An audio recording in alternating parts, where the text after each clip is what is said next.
A Republican from the Midwest, Lawrence E. King, is serving a 15-year prison sentence for a multi-million-dollar fraud.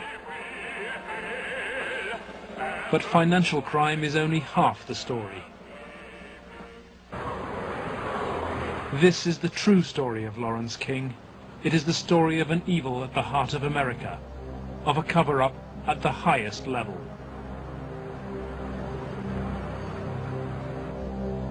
One man is attempting to uncover the full story. John DeCamp is among the most highly decorated Vietnam veterans. A former Republican state senator in Lincoln, Nebraska, he is now a lawyer fighting the legacy of Lawrence King's evil network. It's a web of intrigue that starts in our Holy of Holies, Boys Town, Nebraska, one of the most respected institutions in the United States, and spreads out like a spider web to Washington, D.C., right up to the steps of the nation's capital, the steps of the White House. Involves some of the most respected and powerful and richest businessmen in this United States of America. And the centerpiece of the entire web is the use of children for sex and drug dealing and drug couriers, the compromising of politicians, the compromising of businessmen, but worst of all, the corruption of key institutions of government that have the duty and responsibility to make sure these things never happen. World-famed Boys Town is in the news again. Made famous by an Oscar-winning film, Boys Town, Nebraska is America's favorite children's charity. It was founded in 1917 by Father Edward Flanagan. The spectacle in our social life is a neglected, unwanted, and unloved boy who has become a serious problem in our society. Boys Town was started to be a home for orphans. That was after World War I. And since then, society has changed and the problems of boys have changed. And so now it's a question of taking care of homeless, abandoned, neglected, abused boys, and now girls also. With cash reserves of $500 million, Boys Town is the richest square mile in the world. It has been granted the privileges of an incorporated town, a Catholic diocese, and a school district for 500 boys and girls. 1/3 of its annual income is raised from public donations, solicited by begging letters and promotional videos. I'm Father Val Peter, the caretaker of Father Flanagan's Stream and the executive director of Boys Town. Does Boys Town really exist, people ask me? You bet it does. Located in the heartland of America, Boys Town youth have come from many backgrounds and locales. As they graduate, they shall seek new adventures and head for different places. But always, they shall carry with them the spirit of Boys Town. If you'd like to help Boys Town, send your tax-deductible gift to Father Val Peter, Boys Town, Nebraska, 68010. Boys Town, for me, was the first thing I ever heard of when you think of institutions that you respect. Believe it or not, I was there for a while when I was a young boy. Probably worldwide, there's no institution other than Boys Town that has done so much good for so many children over such a long period of time so successfully. When an institution like that gets contaminated, purposes of abusing children instead of protecting children, then you better, if you've got any decency at all, do something about it, or at least get it cleared up. John DeCamp lays the blame for the contamination of Boys Town on the one-time leader of the National Black Republican Council, Larry King. Larry King was the fastest rising black star in the entire Republican Party of the United States during all of the 1980s. And he was also one of the most evil individuals in this country in terms of being a dealer of children, in terms of being a thief, 40 million that they documented he stole, and in terms of using and compromising and corrupting one after another politicians. The base for his network was a small people's bank in Omaha, Nebraska, the Franklin Federal Credit Union. Larry King was its general manager.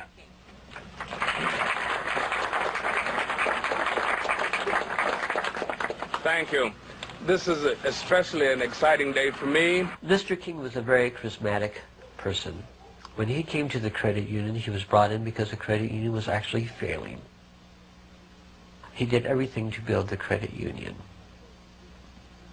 King courted the leaders of Omaha's wealthy business district. Banks, industry, and charities placed millions of dollars in King's hands. From 1979, Larry King developed close commercial ties to Boys Town, and Boys Town youngsters were sent to work for his companies. Boys Town had quite a few accounts at Franklin Credit Union. Those were considered very valuable accounts. They were handled exclusively by the bookkeeping department. But on the average of once a month or once every 2 months, we always seemed to incorporate a person from Boys Town. King used Boys Town as a source of young boys for his business and for sex and drug orgies. Paul Banassi was a victim of King's abuse. He was also sent by King to lure Boys Town youngsters off campus. We used to just drive around and go up toward the home. That's when we used to do some of the scavenger hunts with picking up some of the kids. You know, just kind of win their confidence, become friends with them for a while. Start inviting them to the parties. The kids were 10 years old or older. In 1986, King's plundering of Boys Town was reported by staff to the chief executive, Father Val Peter. Subsequent testimony proves that he carried out his own investigation, but that King's victims refused to talk. Nebraska has a very clear statute that child abuse allegations should be reported to authorities. They shouldn't be reported to the principal of a school, the director of a facility. They should be reported directly to either Child Protective Services or law enforcement.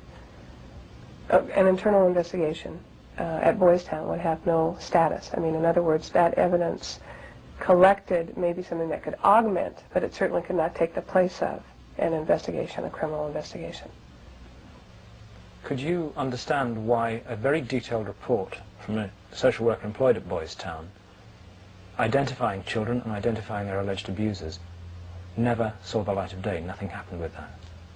No, I couldn't understand that, because had I known that had been, I wouldn't put up with that. But is that something like that happened? I don't know of it. Well, in retrospect, I regret having any association with Larry King. Had I known it at the time, it would never have happened. Despite the investigation, Larry King remained free to feed his pedophilic parties with child victims. But in 1988, a routine review brought the Boys Town cases to the attention of Nebraska's State Foster Care Review Board. And the information presented to the Foster Care Review Board, either via the telephone reports, the personal reports, or the reports we reviewed, Larry King's name was consistently present as someone that the youth were making allegations against. I mean, I turned that information over to authorities, and nothing happened.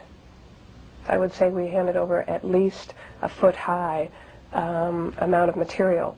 Generally speaking, the allegations were ignored. Omaha police now accept that Larry King may have been abusing children. Good morning, Roberta. Good morning, Steve. But its most senior detective claims he never received any evidence. It is certainly possible that Mr. King was involved in illegal acts with children. If there was sufficient evidence of those types of allegations, he would have been prosecuted by the county attorney's office. For me, it was very clear that the case was not investigated and not pursued because of the alleged perpetrators. Those perpetrators named by the children formed a ring of rich and powerful pedophiles in Omaha. Men from industry, politics, the media, even the police. Besides Larry King, ringleaders were department store billionaire Alan Baer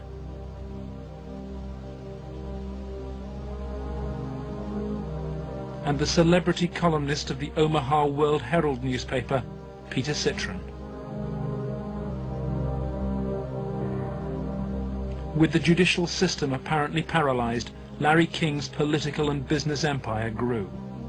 He courted the Republican Party nationally and plundered Franklin's accounts to finance a luxury lifestyle of limousines, private planes and palatial homes, 3 in Omaha and 1 in Washington, D.C.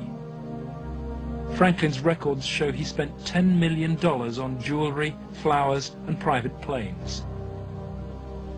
And his lavish spending bought him a charmed life. Larry King was constantly heralded, cheered, applauded in the news media as the great businessman that's helping the poor people, the black community of Omaha. But King's extravagance attracted the attention of the Internal Revenue Service. As a result, on April the 11th, 1988, the Franklin Credit Union was raided and closed by the FBI. King was arrested, and a federal investigation showed he'd stolen $40 million from Franklin. But the FBI's inquiries were secret, and evidence of King's sex ring was quickly covered up. In November 1988, Nebraska's state government set up a parallel investigation into the Franklin financial collapse. A legislative committee was formed. Its chairman was the Republican head of Nebraska's banking committee, corn farmer and state senator Lawrence Schmidt. But the money trail led quickly to the original allegations of child abuse, and almost immediately anonymous threats began. I received a phone call on the floor of the legislature. The caller did not identify himself, but he said, "Lauren, you do not want to have an investigation of the Franklin Federal Credit Union." And I asked who I was speaking to, and they said, "That doesn't matter, but you shouldn't have that investigation." And I said, "Well, why not?" He said, "It will reach to the highest levels of the Republican Party, and we're both good Republicans." The night before we testified before the legislative committee, I did receive a phone call at home that said, "If you speak, you won't live to regret it." Undeterred, Schmidt's committee hired professional investigators Karen Ormiston and Gary Caradori. When we hired Mr. Caradori, I was very specific to him. I said, "We do not want you to bring to the committee rumors, innuendos, nothing that cannot be backed up with facts." I said, "Bring to the committee that which we can take to a prosecutor."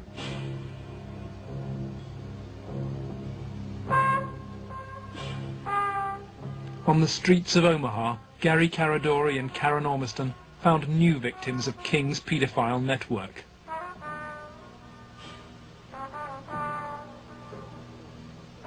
Every new youngster told the same stories as those from Boys Town, covered up 3 years earlier.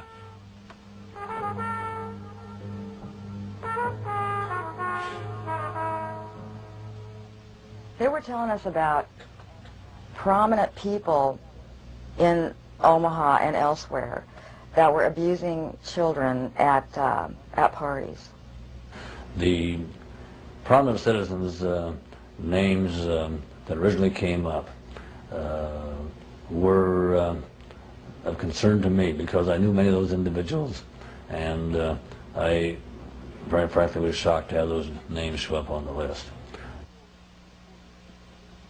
Ormiston and Caradori recorded their new witnesses on videotape. A victim of abuse since he was 8, Paul Benassi was present at many of Larry King's sex parties. Who were some of these people that would come to these parties? Larry King, Peter Citron, Wilson Lyle. He didn't seem like he was a like people. Media personality Peter Citron procured some of his victims from Boys Town. The kids he liked were mainly around the age of probably about 8 and 13. It was mainly fondling and oral sex with them. He did have some anal sex, but he usually did that with the older kids. But Citron's abuse of Paul Benassi involved ever more sadistic parties. He and another guy tied me up and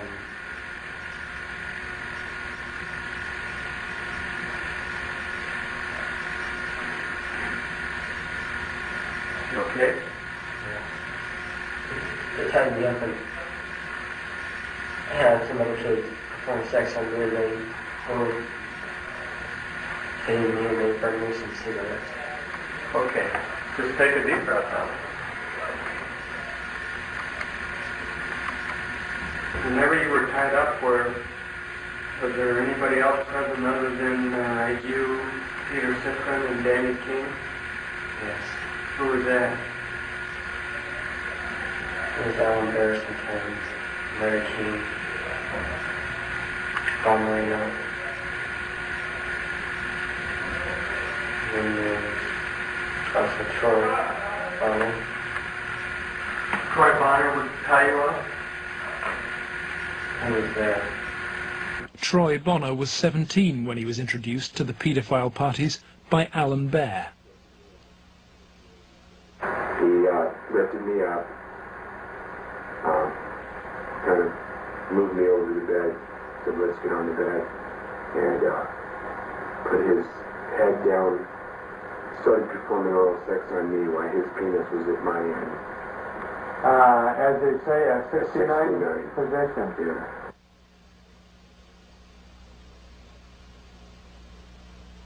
Alan Bear was a sick fuck. Didn't care, wanted sex, nasty, I don't even know if you can call it sex, and take it any way he can get it, pay for it, he liked to, but if he had to take it by force, he would.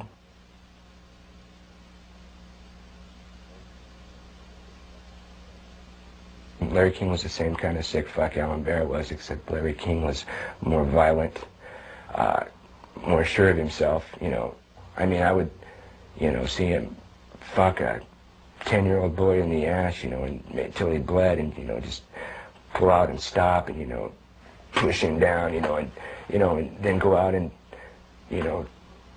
meet with decent people.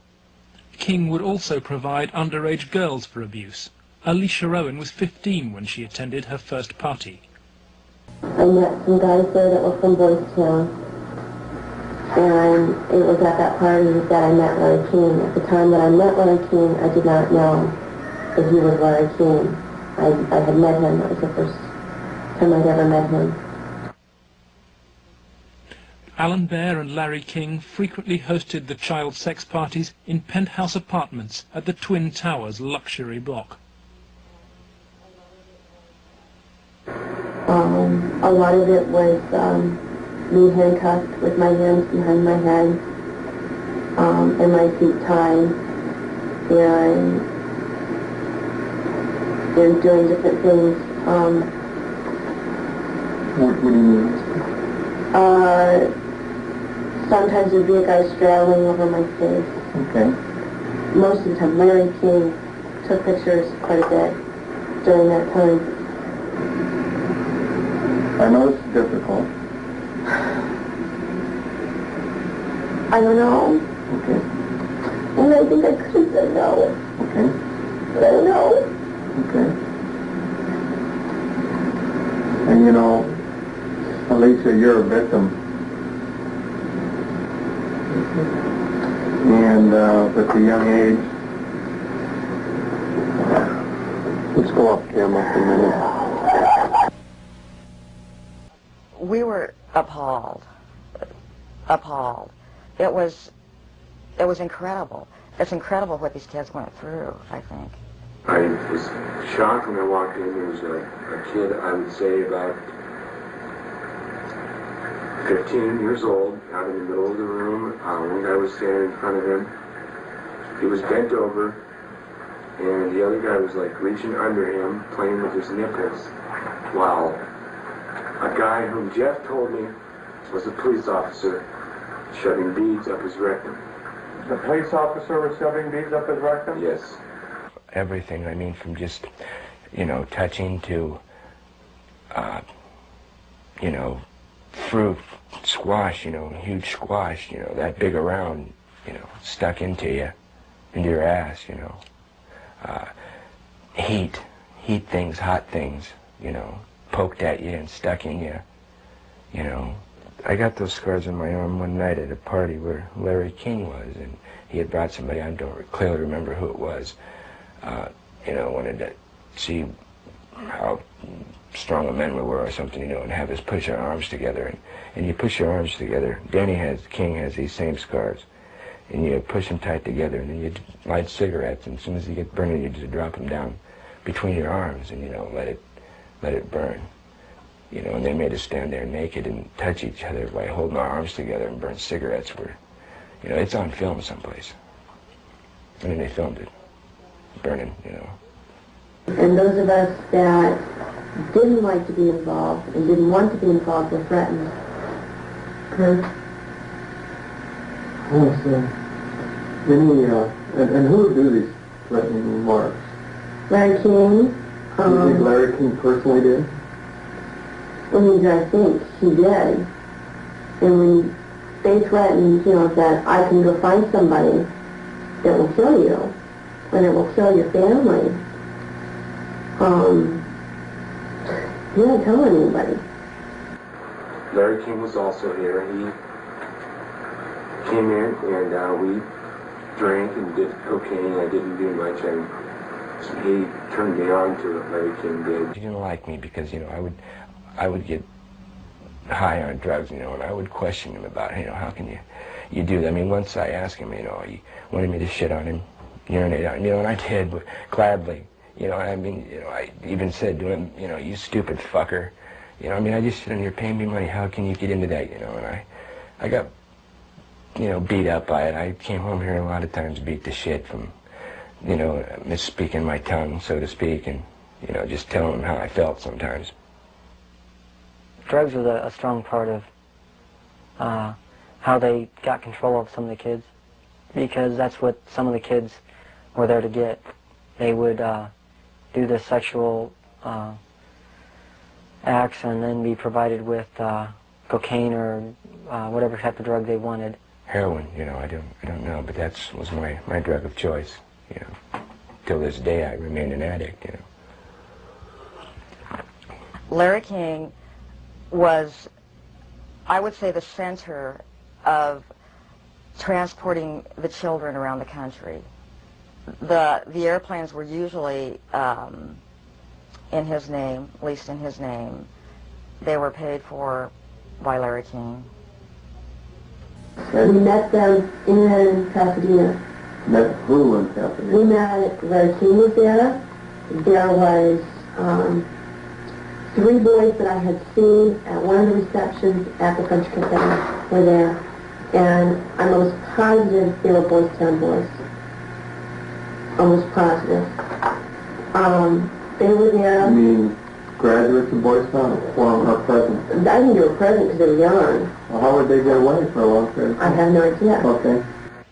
Boys Town came up frequently during the investigation, but we found it very difficult to get information about Boys Town. I was not able to find any information on my visit there, and Mr. Caradori could not get information either.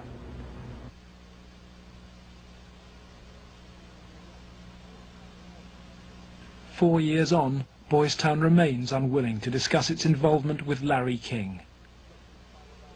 We asked for an interview with Chief Executive Father Val Peter, but Boys Town's public affairs officer refused. I would have to give you a flat no. I'm just going to tell you at this point that we will not participate with you. We have no interest in talking to you folks. It's something that we don't even care to delve into.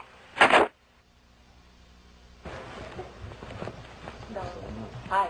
Hi, is Father Val Peter available, please? You can check in his office. It's the first one on the... Thank you very much.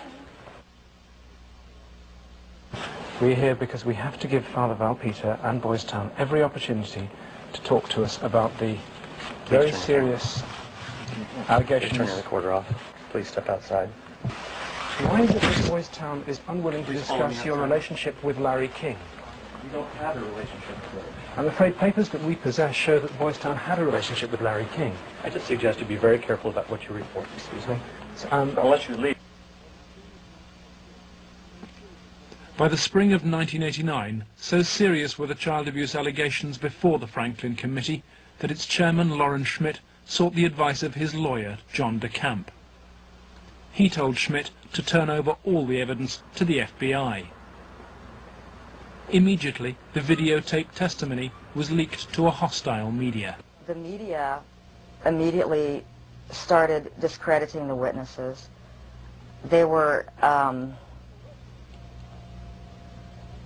the witnesses came across in the media, in the Omaha World-Herald, especially, as the criminals. The last 3 victim witnesses were demolished by the press, particularly the Omaha World-Herald. The paper never looked for information that would support any of the allegations. The whole purpose of the stories was to destroy any credibility that these youth may have. I've heard that people said that Gary Caradori coached me and that he told me what to say, but the fact was I didn't meet Gary Caradori until way after I'd already talked to the Omaha police about the abuse and had named all the same people. And they didn't ask me very much about Larry King or even Alan Bear at all.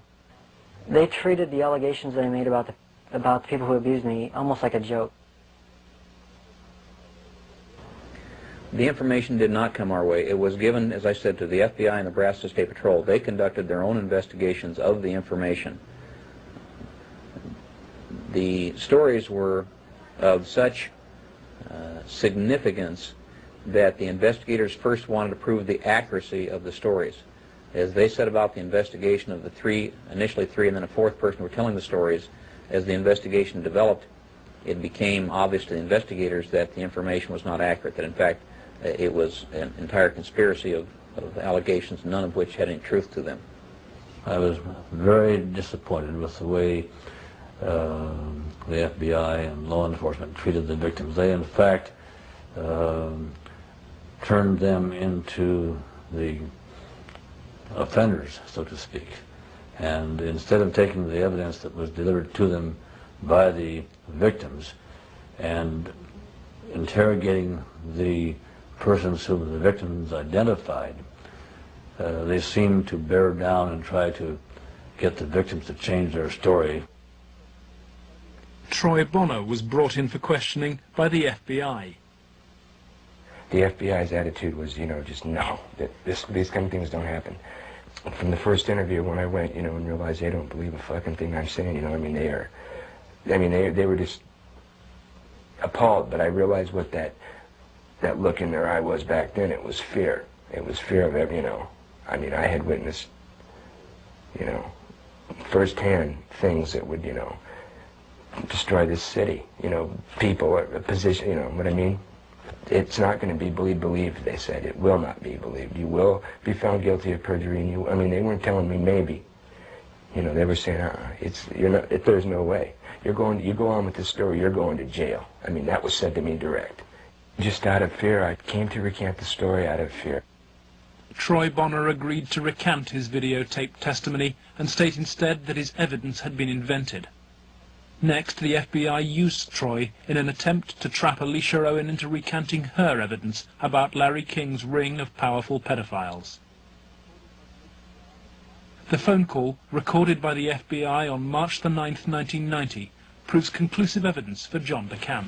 This is Special Agent Michael F. Mott. The following will be a consensually recorded telephone call between Troy Bonner and Alicia Owen. Hello. Hi. Hey, what's going on? I'd like to ask you that. Talk to me. No, you talk to me. I don't understand what you're lying. Why are you lying? What are you talking about? That's what I'm asking you. You're calling me why I'm lying? Yeah. You concocted this whole thing, Alicia. You're full of shit. Either tell me what's going on. You're full of shit. Hey, look. Who do you have listening on the line? I have nobody listening to me. I'm listening to you, and I'm hoping you give me some fucking answers. I'll be honest with you. I don't know what kind of game you're playing. I'm not trying to play a game. And I don't know who you have listening on the phone call. You're being stupid, Alicia. I'm not going to go to jail for you. And that's what's going to happen. Why don't you go to jail? Jail for telling the truth? No, jail for lying. What have you lied about?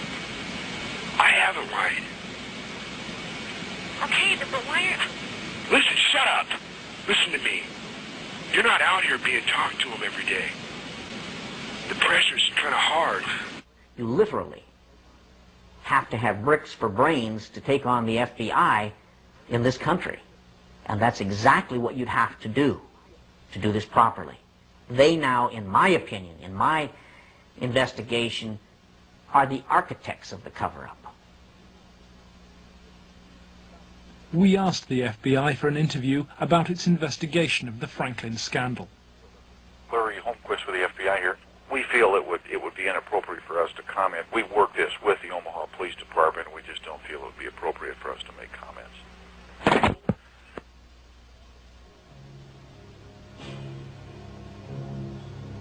As Gary Caradori and Karen Ormiston sought out new witnesses on the streets of Omaha, they found themselves under constant threat. Gary was threatened several times. His vehicles were tampered with. I would think whoever tampered with them, it was a scare tactic because it was so obvious that they were being tampered with. Gary there was one piece of evidence I know he got that he even said he got one step ahead of him this time. He told us about this book. It was like addresses, telephone numbers, names. He said if they knew he had it, they'd kill him.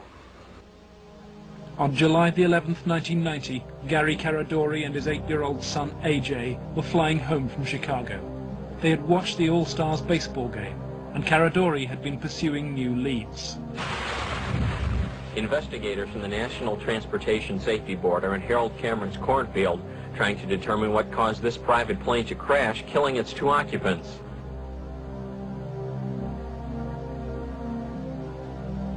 The bodies of Gary Caradori and 8-year-old AJ were found in the wreckage. National Transportation Safety Board investigators say wreckage from the crash is apparently strewn over a 3/4 to 1 mile long stretch in this field. The fact that the wreckage is scattered over a large area certainly demonstrates that it did break up in flight. The exact mechanism of breakup yet is still unknown. The federal investigation was never able to discover what tore the plane apart. There are things missing from the plane. His briefcase is missing. Again, we'll never know what all was missing because I don't know what he had with him. I don't know what he did in Chicago. He may have had information he was coming back with. Within 24 hours of the tragedy, FBI agents impounded all records of the investigation.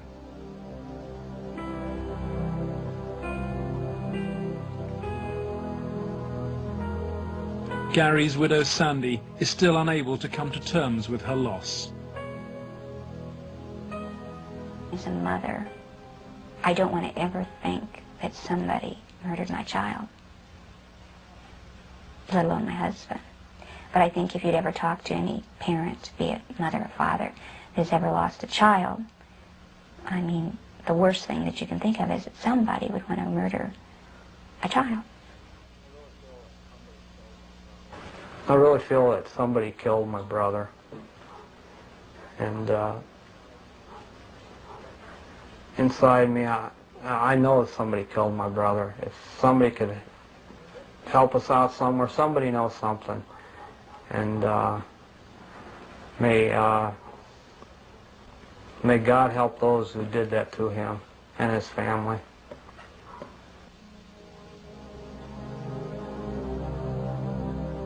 Gary Caradori's death pricked Troy Bonner's conscience. He promised Sandy that he would recant his recantation and tell the truth. I set the record straight.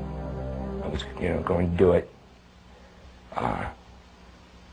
And would. The truth would come out, and somebody would be held accountable for his death. And then at the funeral I had seen, FBI guys, and they looked at me. I was supposed to meet Senator Labetz and Schmidt for lunch after the funeral. And, that's when I decided, I told my mom, we're not going to do the lunch. We're going to hightail it out of Lincoln now. The effect of Gary's crash on the investigation, I think, in effect, put an end to anybody else coming forward with sensitive information like this. That's when I was finished, because I figured out if they murdered Gary and his son, there was nothing that would stop him. There was no piece of paper, there was nothing we could come up with that was going to get anything done. Under pressure from the FBI, Troy Bonner agreed to tell a Douglas County grand jury investigating Larry King that he and Alicia Owen had concocted the entire child abuse story on payment of a $500 bond. Troy Bonner was to be the star witness against Alicia Owen, but he grew uneasy about maintaining what he claims were the lies fed to him by the FBI. But when his brother Sean died in an inexplicable gun accident, Troy and his family were convinced they'd been sent a warning message. You know, and they killed him just flat outright, somehow, professionally, made something happen, you know, to shut me up. The purpose of Sean's death, to instill fear, and it worked.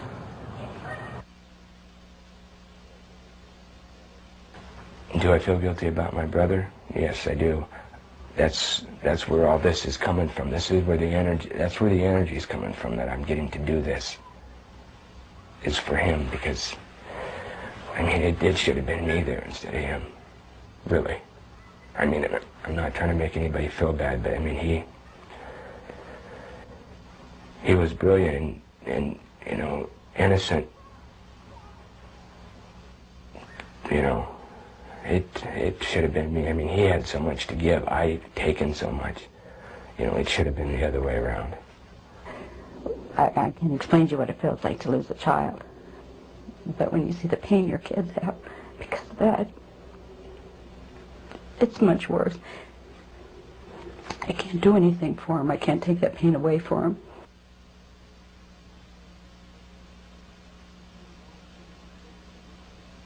Lauren Schmidt's legislative committee issued a report denouncing the grand jury. 2 months later, it was disbanded, leaving Schmidt a broken man. The message was not lost on most politicians in Nebraska. I think the message that was delivered was, if any legislative committee ever tries to conduct a thorough investigation again, the same thing will happen.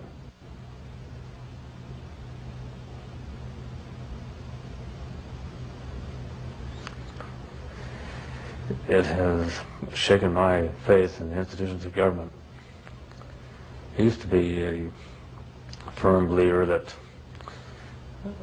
the system would work, and that people who did things wrong would be punished. And we discovered victims who claimed to have been abused and who the grand jury acknowledged had been abused. But they did not try to find out who had abused those individuals. Instead, they convicted Alicia Owen of perjury. Indefensible from my point of view. In July 1991, Alicia Owen was convicted of perjury. Her sentence was between 9 and 25 years. I can't find a case in the history of this country where some kid got sentenced to 25 or 30 years in prison for something like this. If you were going to pick a what I call a tell sign, something that says something fishy about the whole thing, it was in the sentencing itself. For some reason, they had to send a signal to every kid who was a potential witness. My opinion again. A signal so loud and clear, if you dare to come forward, if you dare to talk, watch what happens. 3 months later, Larry King was jailed for the $40 million fraud. He was given a 15-year sentence, 10 years less than Alicia Owen. John DeCamp is now the only man fighting to help Larry King's victims. He has become the lawyer for Paul Bonassi and Alicia Owen. I live in Nebraska. Hell, I was born here, raised here. I have 4 kids growing up here. Like it or not, it's my heritage, you know. Well, if it's a dirty cesspool that I got to live in or look back on that I left, that ain't good. The real cost, if I were going to say to my family, has been the fear and intimidation it's put in some of the kids. A couple of the kids are really, really frightened and really had some sleeping problems over, you know, here, this or that. So that's been the real concern I've had. In the face of mysterious threats, John has turned for advice to his friend and one-time boss, former head of the CIA, Bill Colby. Old Bill Colby told me better than anything. The one thing that the bad people can't afford is publicity, and knocking you off right now or doing something obvious to one of your kids would bring them more trouble than it's worth. I said, you have to consider the possibility of some danger to not only your reputation, but to your person. I mean, people do react rather violently to some kinds of charges, or particularly if they're true, there's more apt to be a negative reaction than if they're false. If they're false charges, then they can be reacted to in a normal way, by a libel suit or whatever. But if there's truth in it, there can be a danger in that situation. We've seen that happen in other cases.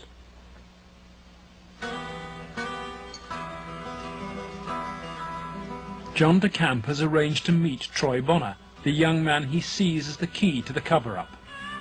He's in great danger. The reason is he carries the secret, so to speak.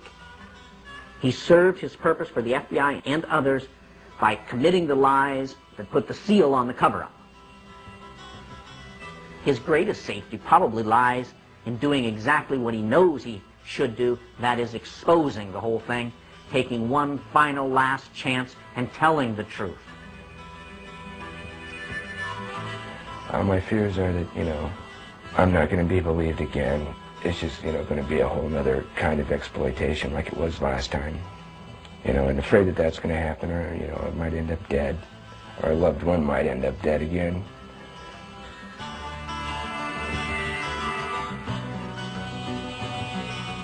I want this to go forward and have something done so that all those other kids who a lot worse, more worse things have happened to can come forward and see that action can be taken, because there are a lot of other kids out there that, things happen to them that, a lot worse than happened to me.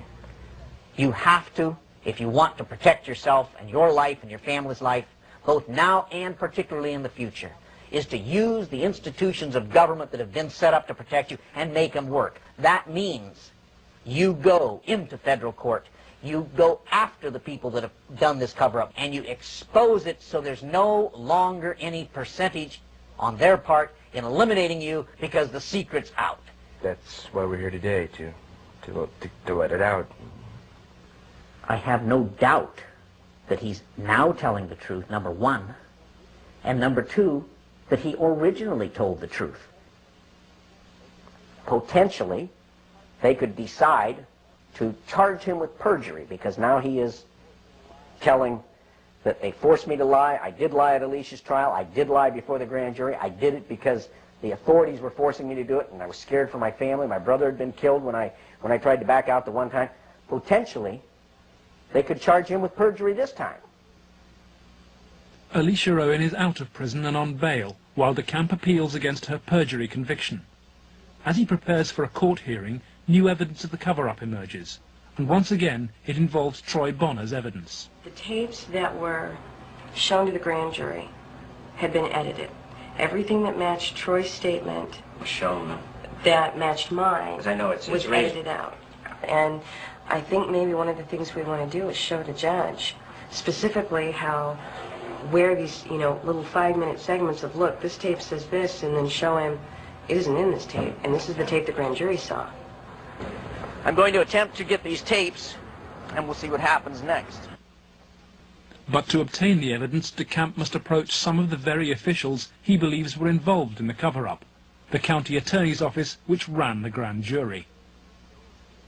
In the good old Alicia Owen case, 127-194, I'm trying to get the evidence, the tapes and the transcripts of Troy and Danny, Troy Bonner. It might be downstairs. We'll get that up here once. Yeah. I think there's 2 tapes. There should be, as I understand, and the transcript of them. But if I could get them, I could start reviewing them and figure out maybe a little bit on what's happening on some things. It's up at the county attorneys. They have all the bills up there. Robert? Let me guess. Robert Siegler has them. Robert Siegler is the prosecuting attorney fighting to send Alicia Owen back to prison. After lengthy negotiations, DeCamp emerges with the tapes the grand jury never saw. I went with $4,000. I bought $4,000 of cocaine. Okay, and what airline? I flew out of American. Okay, and did you go direct? No, there was a stopover in Denver. No, it was a stopover in Dallas-Fort Worth. So you went from where to where to where? I went from Omaha to Dallas-Fort Worth, like an hour, and then a big plane from Dallas to Los Angeles. Right. Did anybody go with you? Alicia Owen.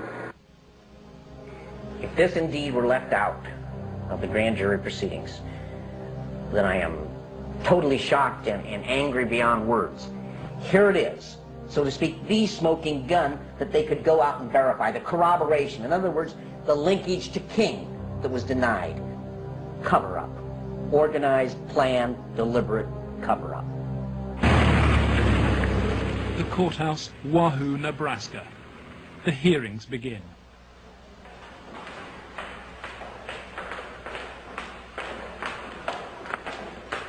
Alicia Owen is ready to testify. So too is Paul Bonassi.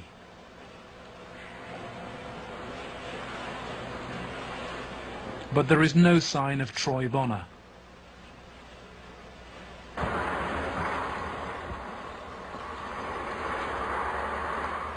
DeCamp discovers that Robert Siegler has sent the young man a threatening subpoena.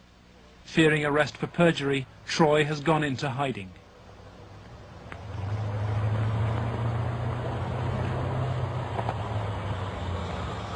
Let's try and subpoena him with those guys. Is Troy okay? Yeah, he's okay. They're just not going to have him testify until after he does. Okay, Troy's not here. Where's Alicia? No. Is she there? In court, DeCamp successfully pleads for another adjournment. The county attorney's office begins to search for Troy Bonner, but Robert Siegler won't say why. Ask you whether you're about to charge Troy Bonner with perjury. Oh, no. Why no comment, Mr. Siegler? You're a public official, aren't you? Mr. Siegler, is it true you are about to charge Troy Bonner with perjury? No comment. Mr. Siegler, if you do not charge Troy Bonner with perjury, does that mean you accept what he's saying is true? No comment. Why are you trying to have Troy Bonner summoned to this hearing, Mr. Siegler? No comment. Why no comment, Mr. Siegler? No comment. Every victim witness who stepped forward in any way, or even was a potential witness that somebody heard about, has either been killed, put in jail under some theory or other, terrified or run out of the state, discredited. Every perpetrator, even the convicted ones, have been treated as conquering heroes. Obviously, the FBI was protecting something a lot more significant than a bunch of old pedophiles having improper relations with little boys. They were protecting something a lot more significant than a bunch of drug peddlers. They were protecting, in my opinion, they were protecting some very prominent politicians, some very powerful and wealthy individuals associated with those politicians and the political system, up to and including the highest political people in this entire country.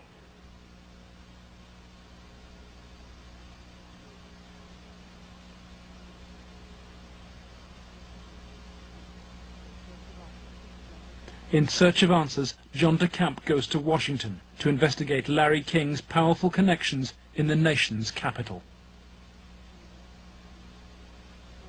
Paul Bonassi has come too.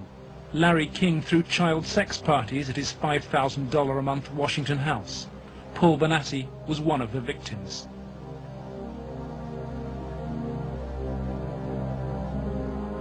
Larry King's house down in Washington, D.C. was a nice house. It was on what they, I believe it was Embassy Row, because that's what they kept talking about. There were a lot of flags from different countries when you drove around in the area. So tell me, Paul, how often did you come here? I was about 14, about 1981, and at first it was about 3 or 4 times the first year. After that, it was about once a month after 81. And who brought you here? Larry King brought me here. And this is the actual house where you... Yes. And what, you were used for sex there? Yes. Some of the parties, when they started off, were straight political type parties with no sex. And then when some of the men had left, some of the politicians had left, the ones that had planned on engaging in some type of sexual activity, that would come after the party. Some of the kids would be held downstairs in some of the rooms where if they acted up or if they started freaking out because of the drugs that they were on, they'd put them in a room that they couldn't get out of, and they'd lock them in. Were there drugs at these parties? Yes. What kind of drugs? Anything you wanted. Cocaine, heroin, speedballs. You're telling me those things were at these parties where you had Larry King and prominent politicians? Yes. Were they readily available to anybody at the party? At the after parties, they were readily available for anybody. Beforehand, they did it more upstairs than they did anywhere else, and it was kind of in the back rooms. Were any attempts ever made that you know of to expose this situation? As far as I know, nothing's ever been done, and most of the people that were in there had already been, I guess you say, compromised. King's partner in sex crime was powerful Washington lobbyist Craig Spence. He took youngsters like Benassi on midnight tours of the White House. So you were in the White House then? Yes. And how did you gain access? Well, I came down with Larry King, but Craig Spence was the one that arranged the trip for us. And it was kind of a gift for our services that we were doing. How many times were you on this kind of a trip? I came to it on 2 times. 2 times. And were you used for sex on those occasions? Not until after we left. After you left the White House? Yes. What time of night? It was usually around midnight.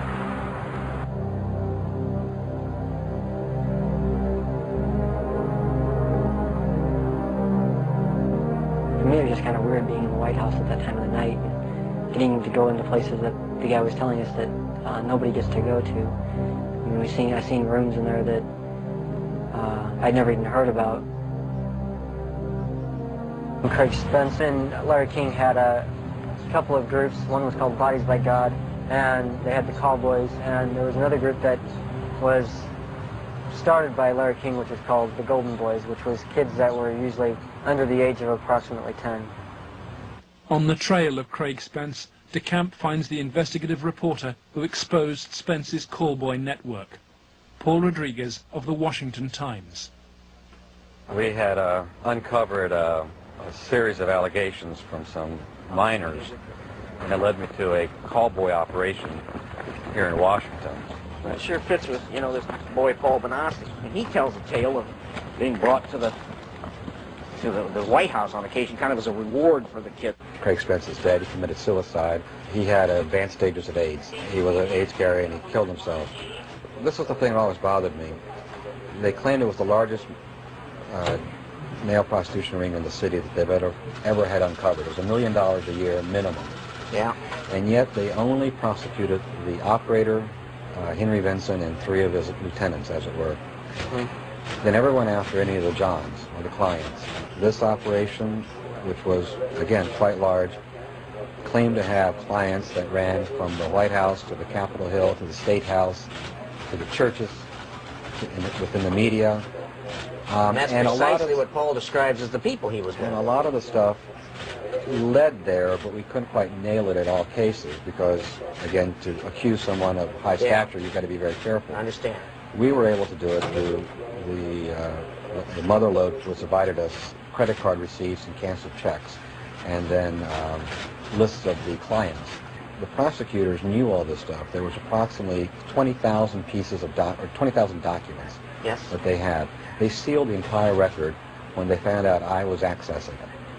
They required consent agreements from all the lawyers, all the clients, all the relatives of all the clients, all the hookers, including the clients themselves. Which means you can never gain access. They sealed them by court order. And we've attempted on several occasions to unseal that, and we've been told it will be cold day in hell before those records ever get unsealed. And it makes me wonder what's in those records. Yeah. The Attorney General is now involved.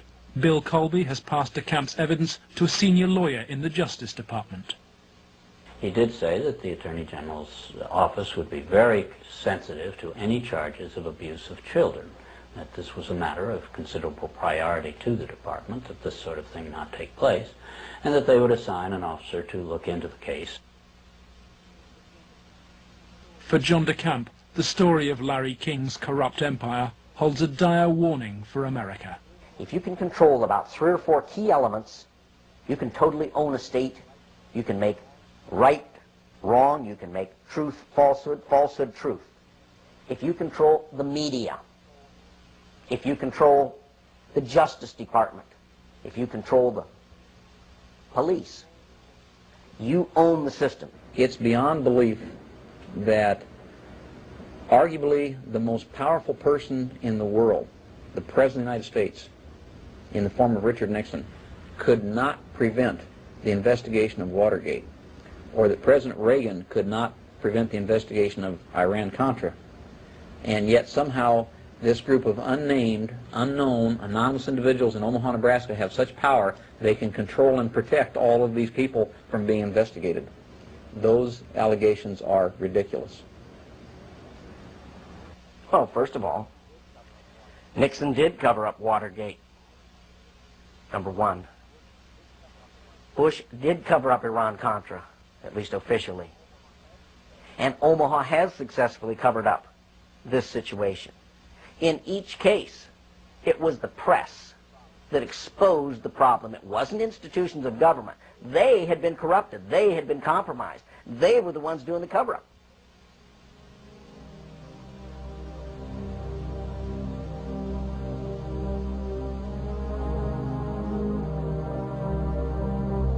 The Justice Department, acting through FBI and the U.S. Attorney's Office in Omaha, emerges from the record of the Franklin investigation, not so much as a party to the cover-up, but as its coordinator.